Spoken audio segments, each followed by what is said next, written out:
સુરતની લાજપોર જેલમાંથી આજીવન કેદની સજા પામેલા મહિલા સહિત 11 જેટલા કેદીઓને જેલમુક્ત કરાયા છે। આ તમામને જેલ વડાએ ભાગવત ગીતા ભેટમાં આપી હતી।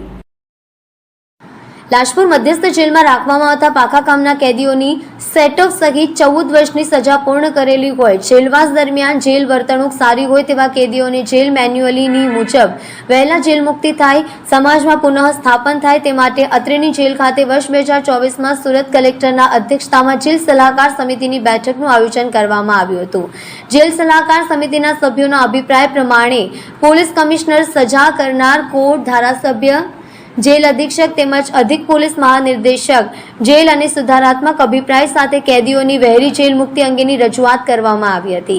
ગુજરાત સરકાર દ્વારા લાજપોર મધ્યસ્થ જેલ સુરતના સારી વર્તણૂક ધરાવતા 10 પુરુષ અને 1 મહિલા સહિત કુલ 11 પાકા કામના કેદીઓને સરકાર દ્વારા આજીવન કેદની સજા પૈકીની બાકીની સજા માફ કરી તેઓ સમાજના સામાન્ય પ્રવાહમાં સારા અને જવાબદાર નાગરિક તરીકે પોતાનું જીવન જીવી શકે, હકારાત્મક વલણ દાખવી જેલ મુક્ત કરવા અંગેના હુકમ કરવામાં આવ્યો હતો। શરતોને આધીન અત્રેની જેલના કુલ 11 પાકા કેદીઓને જેલ મુક્ત કરવાની કાર્યવાહી કરવામાં આવી છે। પાકા કેદીઓની જેલ મુક્તિ વખતે જેલ અધિક્ષક જે.એન. દેસાઈ જેલ મુક્ત થતા તમામ 11 કેદીઓનું મોઢું મીઠું કરાવી શ્રીમદ ભાગવત ગીતા પુસ્તક ભેટ સ્વરૂપે આપી સમાજમાં તેઓ પુનઃ સ્થાપિત થાય તેવી શુભેચ્છા પાઠવી હતી।